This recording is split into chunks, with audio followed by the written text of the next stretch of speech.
వ్యవసాయం మరియు సహకార శాఖ 24-25 ఖరీఫ్ ధాన్యం సేకరణ కోసం అవసరమైన నిధుల్ని ఎన్సిడిసి నుంచి అంటే 700 కోట్లు AP state cooperative marketing federation limited అదనపు రుణ సౌకర్యంగా 700 కోట్ల మేర రుణాన్ని పొందేందుకు ప్రభుత్వ హామీని పొడిగించడం మరియు ప్రభుత్వ గ్యారంటీ కమిషన్ను మాఫీ చేయడంతో పాటు ఆ నిధులను AP state civil supplies corporation లిమిటెడ్కు బదిలీ చేయడం కోసం చేసిన ప్రతిపాదనకు రాష్ట్ర మంత్రిమండలి ఆమోదం తెలిపింది.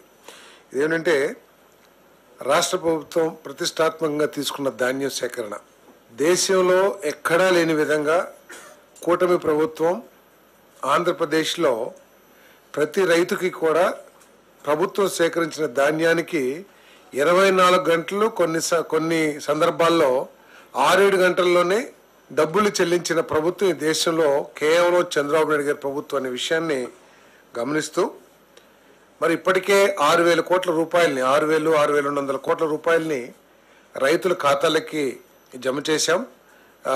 ఎందుకంటే ఈ సీజన్లో 28,83,238 మెట్రిక్ టన్నుల్ని ధాన్యం సేకరించి దాదాపు 4.6 లక్షల రైతుల దగ్గర నుంచి సేకరించి వాళ్ళకి 6,469 కోట్లని చెల్లించడం జరిగింది.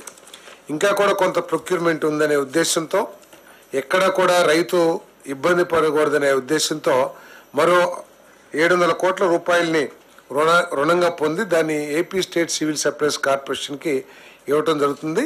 మిగిలిన ధాన్యాన్ని కూడా కొనటం జరుగుతుందని చెప్పేసి మనం చేస్తాను.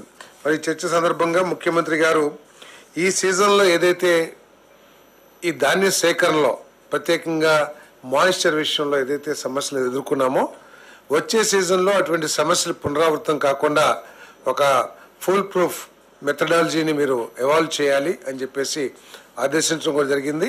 ఏదేమైనా కూడా రైతుకి ఎటువంటి అసౌకర్యం కలక్కోకుండా తను పండించిన పంటని గిట్టుబాటు ధరకి అమ్ముకునే విధంగా సౌలభ్యం ప్రభుత్వం తరఫున కల్పించాలని చెప్పేసి ఆదేశించడం కూడా జరిగిందని చెప్పేసి మనం చేస్తాను.